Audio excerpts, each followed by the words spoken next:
The entryway and bathroom are two spaces you use every single day. So when the design doesn't work, you feel it constantly. Today, I'm walking you through the 5 mistakes that I see in Minnesota homes that look fine at first, but create stress and frustration over time. I'm Julie Sabby with Vikings Homes, brokered by eXp Realty, and I specialize in helping seniors transition into easier living. If you're downsizing, let's make sure these details support you, not work against you. Mistake number 1, no real entryway storage. First impressions matter, and the entryway is where stress starts if you don't have a plan. A tiny floating rug makes the space feel smaller and disconnected. It creates an awkward island effect that throws off the proportions of the room. And an open console table, it becomes a clutter magnet the minute you set your keys and mail down.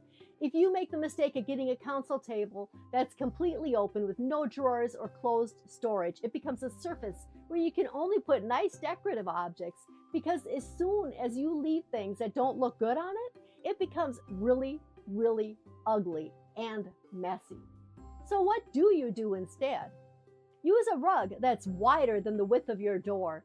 If you have furniture in place, ideally the front legs of the furniture, like the console table or bench, should sit on that rug. That grounds the space and it makes it feel intentional. Choose a console table with closed drawers or use baskets and trays to hide the clutter. Everything should look clean and organized, even when you're storing everyday items. Add hooks for coats. Create a drop zone for keys, sunglasses, and mail. Maybe a stylish tray or a bowl to collect your essentials. A wall-mounted organizer or a table with built-in drawers and compartments can store your little items so they don't end up scattered across every surface. And don't forget a mirror. The entrance is the last stop before you head out the door and the first sight that greets you when you come home. A mirror lets you do a last-minute appearance check and also creates the illusion of larger, brighter space. It reflects light and visually expands the area, making a potentially small, cramped space feel a little bit more open. For seniors, this is huge because if the first thing you see when you come home is chaos, it sets your tone for the whole day. Mistake number 2, not enough bathroom storage. Bathrooms are small spaces with a lot of stuff that needs a home. Toiletries, towels, cleaning supplies, tech that needs charging. Without proper storage solutions, these items end up scattered across every available surface, collecting dust and in poorly ventilated spaces, potentially even mold. Here's the good news: you don't always need to have a complete remodel to improve your storage situation. If you've got a pedestal sink, they make pedestal-specific cabinets and storage items that go around those. They'll help you keep your storage similar to a vanity unit without requiring you to replace the existing sink. But the absolute champion of bathroom storage, in my opinion, is the medicine cabinet. These brilliant wall pieces combined with a mirror with a shadow wall cabinet about the depth of a soap bottle. They're particularly effective at eye placement. Easy to access, easy to organize, plus they utilize wall space that's currently covered with a plain mirror. If you're working with a bigger budget, switching to a vanity unit with drawers can transform the storage capabilities. But if these options aren't feasible, don't underestimate the power of shelving. Modern floating shelving and adhesive shelving systems are surprisingly strong and very useful. We're talking strong enough to hold a stack of bricks on some of these, and they stick really well to tiled surfaces. Dollar for dollar, a good medicine cabinet or smart shelving gives you more impact than expensive tile. Mistake number 3, skipping on bathroom ventilation. This one doesn't get enough attention. Bathroom fans. Bathrooms are unique spaces. They constantly are dealing with moisture, and if you don't get that right, you're setting yourself up for some serious headaches down the line. Fixing a moisture-related problem can be incredibly expensive. Standard bathroom fans usually just don't meet the standards that you need. They only cover the bare minimum requirement, and basic fans struggle to keep up with daily use, especially when multiple people are using the same bathroom throughout the day. Do you want to know a professional secret? Always go for the biggest fan you can find, preferably an automatic fan that picks up the moisture and clicks on. Look for ones that are rated in cubic feet per minute or cubic meters per hour, depending on where you live. The best ones are typically inline fans. They're larger, they need their own housing. They're a little bit more to install, but they are usually 5 times more powerful than a standard fan without being significantly louder. So it's really a no-brainer, especially during a remodel or a new build. That's my suggestion. Upgrade to a higher capacity inline or premium fan.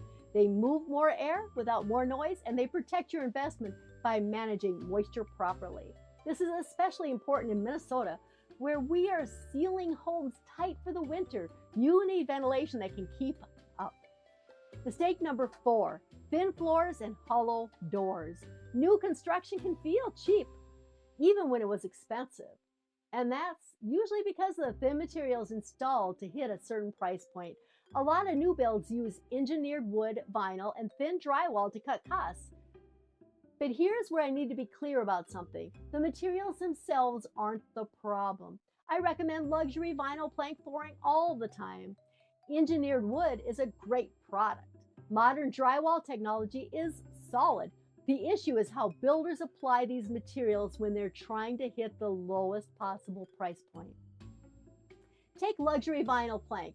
Quality LVP with proper underlayment feels substantial underfoot. It has weight and density, but bottom tier LVP over the thinnest possible underlayment or on a basic subfloor or concrete feels hollow. Every step sounds slightly wrong. Your brain registers that as a disconnect between what it sees, something that looks like wood, and what it feels, which is lightweight under your foot and artificial.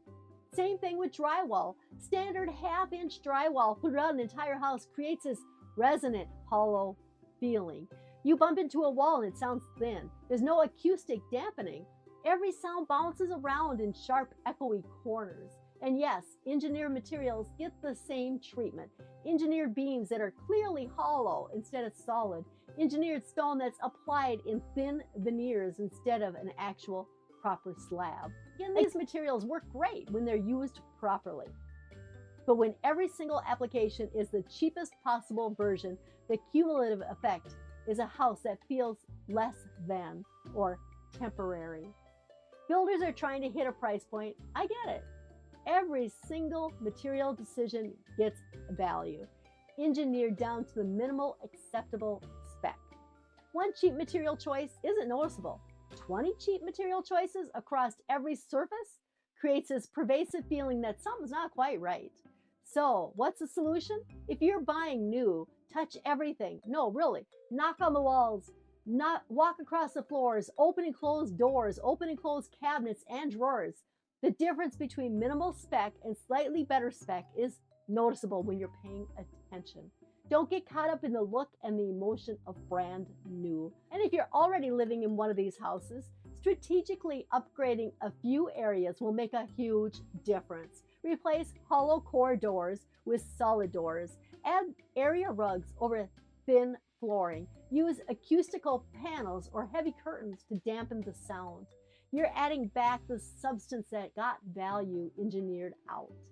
Mistake number 5, poorly placed faucets and fixtures. Here's a pet peeve of mine that drives me crazy. Poorly placed faucets that don't reach far enough into the sink. You know the situation. You're trying to wash your hands, but you're forced to press them up against the back of the sink because the water barely reaches past the edge. It's not just annoying, it's poor design. This usually happens when people choose faucets based purely on aesthetics without considering the reach and spout angle for comfortable use. Your faucet should ideally deliver water to a point between 1/4 and halfway into the sink, with the flow directly over the drain hole. You want to make sure it's a good spot because of sound and splatter. The same principle applies to shower heads and vessel sinks.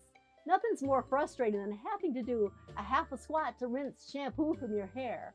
Now, fixing a shower head's position can be complex and expensive, but replacing a sink faucet is relatively straightforward. Most have an individual shutoff under the sink.